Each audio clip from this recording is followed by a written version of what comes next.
அழகுமதிக்கு திரும்பவும் வேலை கிடைக்கணும்னு நீங்களும் நினைச்சா இந்த வீடியோவுக்கு லைக் பண்ணிட்டு வாங்க நாளைக்கான ப்ரோமோக்கான ப்ரெடிக்ஷன் என்னன்னு பார்க்கலாம். சுரேஷ் மதிக்கிட்ட சொல்றாரு, இன்னைக்கு எஸ்பி வீட்டில் நமக்கு விருந்து இருக்கு அப்படின்னு சொல்ல உடனே அழகுமதியோ, என்னது எஸ்பி வீட்டில் நமக்கு விருந்தா அப்படின்னு கேட்குறாங்க.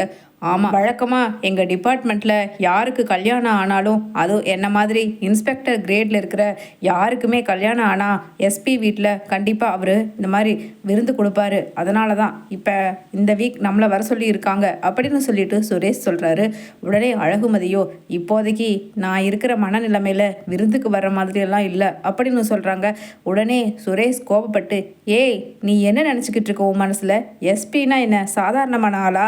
என் பொண்டாட்டிக்கு மனநிலை சரியில்லை, அதனால நாங்கள் விருந்துக்கு வரலன்னு சொல்லி போய் சொல்ல முடியுமா என்ன? உனக்கு கொஞ்சம் கூட காமன் சென்ஸே கிடையாதா? ஒரு ஹையர் ஆஃபீஸர் நம்மளை ரெஸ்பெக்ட் பண்ணி விருந்து கொடுக்குற உன் ஒய்ஃபை கூட்டிட்டு வாடன்னு சொன்னால் போய் தானே ஆகணும் அப்படின்னு சொல்லிட்டு திட்டுறாரு சுரேஷ். ரூம்குள்ளேருந்து வெளியில் வர்ற ராஜலட்சுமி ஹாலில் இங்கே மதியும் சுரேஷும் பேசிக்கிட்டு இருக்கிறத கேட்டுட்டு, அப்பப்பப்பா என்ன சுரேஷ் பெரிய சத்தம் போட்டு பேசிகிட்டு இருக்க, இது என்ன ஸ்டேஷன் நினச்சியா? வீடு தானே, ஏண்டா என்ன பிரச்சனை அப்படின்னு கேட்குறாங்க.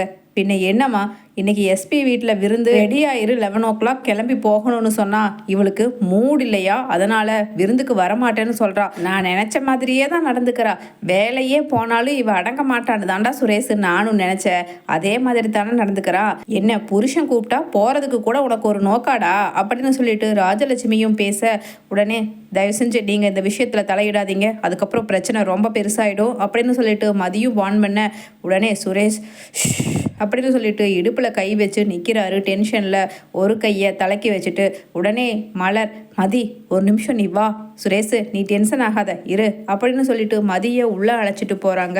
மலர் பாவம், அவனும் அங்கே ஹையர் ஆஃபீஸர் அங்கே ட்ரீட் கொடுக்குறாருன்னு தானே கூப்பிட்றான், போயிட்டு வா மதி, எப்படியா இருந்தாலும் உன்னோட திறமைக்கு இந்த காலேஜ் இல்லைன்னா புதுசாக தேடி பிடிச்சிக்கலாம் போ அப்படின்னு சொல்லிட்டு அங்கே சொல்கிறாங்க எல்லாரும். உடனே மதியும் சரி அப்படின்னு சொல்லிட்டு அங்கே குளிச்சு கிளம்பி ரெடியாகி நிற்க, சுரேஷும் கிளம்பி 2 பேருமே எஸ்பி ஆஃபீஸ்க்கு விருந்துக்கு போகிறாங்க. அங்கே கொஞ்சம் கூட எதிர்பார்க்காம ரொம்ப குவைட்டாக நல்லா பேசுகிறாங்க எஸ்பியோட ஒய்ஃபு மதிக்கிட்ட. ஆமாம் சுரேஷ், உங்களை ஏற்கனவே இங்கே 2-3 வாட்டி வந்ததில் எனக்கு தெரியும், இவங்க தான் அவங்க நியூலி மேரீடு ஒய்ஃபா அப்படின்னு கேட்குறாங்க எஸ்பியோட ஒய்ஃப். ஆமாம் அப்படின்னு சொல்லிட்டு அழகுமதியும் சொல்ல, ஆமாம் எங்கம்மா எந்த காலேஜில்ம்மா நீ ஒர்க் பண்ணுற? ஏற்கனவே நான் கேள்விப்பட்டேன் சுரேஷ் மூலமாக நீ காலேஜில் ப்ரொஃபஸராக இருக்கேன்னு, எந்த காலேஜ்மா அப்படின்னு கேட்குறாங்க எஸ்பியோட ஒய்ஃப். உடனே இல்லை இப்போ நான் காலேஜ்லேருந்து ரிலீவ் ஆகிட்டேன் அப்படின்னு சோகமாக முகத்தை வச்சுட்டு சொல்கிறாங்க.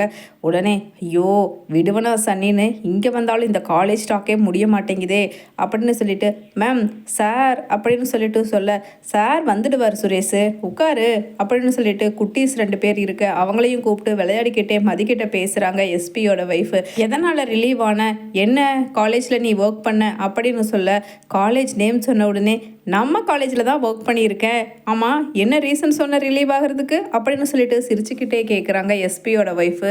மேம் அது வந்து நான் ரிலீவ் ஆகலை, காலேஜ்லேயே வேக்கன்சி இல்லைன்னு சொல்லி திடீர்னு ஸ்டாப் பண்ணி அனுப்பிச்சிட்டாங்க மேம் அப்படின்னு சொல்ல, என்னது அப்படி சொன்னானா? அந்த கரஸ்பாண்டன்ட் என்னோட பிரதர் தான்மா, அந்த காலேஜோட ஓனர் தான் எங்கள் அப்பா. அதுக்கப்புறம் இப்போ எங்கள் பிரதர் தான் பார்த்துக்கிட்டு இருக்காரு. யார் இப்போ அந்த வடிவேல் தானே அங்கே கரஸ்பாண்டண்ட்டாக இருக்கார் அப்படின்னு சொல்லிட்டு கேட்குறாங்க.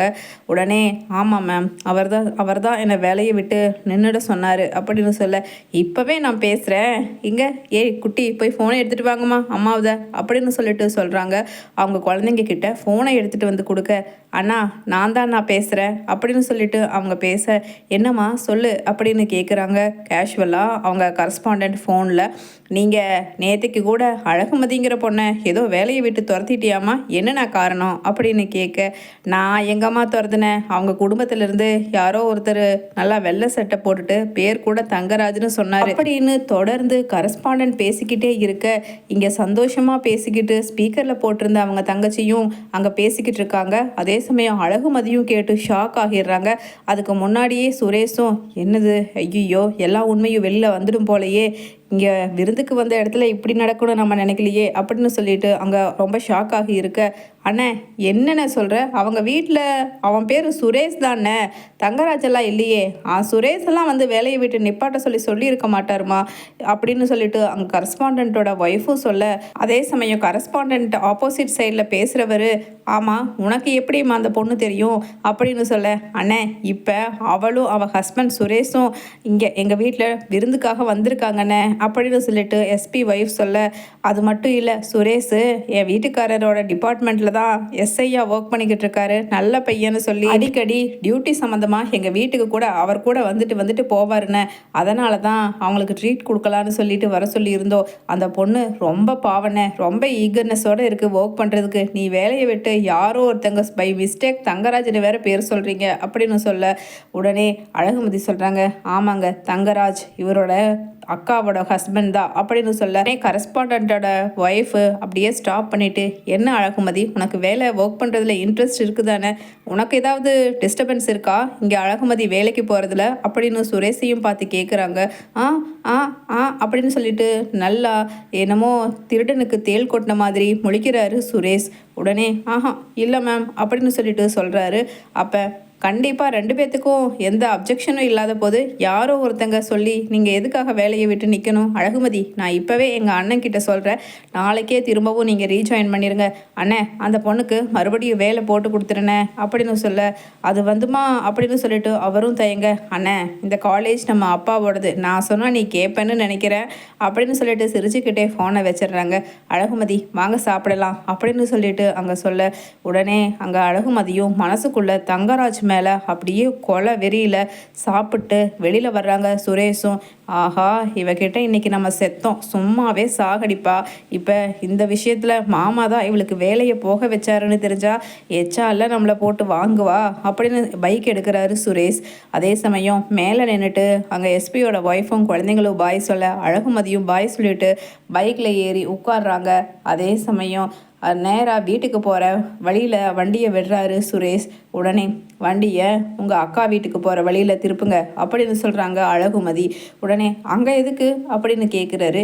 என்ன ஒன்றுமே தெரியாத மாதிரி பைக்கை திரும்பவும் வீட்டுக்கு விட்டுட்டீங்கன்னா எனக்கு வேலை போகிறதுக்கு காரணமான உங்கள் மாமாவை சும்மா விட முடியுமா அப்படின்னு சொல்லிட்டு சொல்ல, அதுக்கு வேண்டி அங்கே போய் எங்கள் மாமா கூட சண்டை போட போறியா அப்படின்னு கேட்குறாங்க. இதை பாருங்கள், திரும்பவும் நான் இப்போ உங்கள் அக்கா வீட்டுக்கு வண்டியை விட சொன்னேன், இல்லைனா எஸ்பி என்ன சொல்லிவிட்டாரு, ஏதாவது குறும்பு இல்லை ஏதாவது ஒன்று டார்ச்சர் பண்ணான்னா நீ இமீடியட்டாக என்கிட்ட வந்து கம்ப்ளைண்ட் கொடுமான்னு சொன்னார் இல்லை, ஞாபகம் இருக்கட்டும் அப்படின்னு அழகுமதியும் மிரட்ட, வேறு வழி இல்லாமல் சுரேஷ் நேராக அங்கே அவங்க அக்கா ரேவதி வீட்டுக்கு வண்டியை விடுறாரு. அதே சமயம் என்னடா சுரேஷ் இந்நேரத்துக்கே பொண்டாட்டியை கூட்டிகிட்டு வந்திருக்க, ஓஹோ இப்போ தான் வேலை இல்லையில அதனால் இப்படியாவது சுற்றி பார்க்கலான்னு உன்னை கூட்டிகிட்டு போக சொன்னாலா அப்படின்னு இலக்காரமாக இருக்காரு.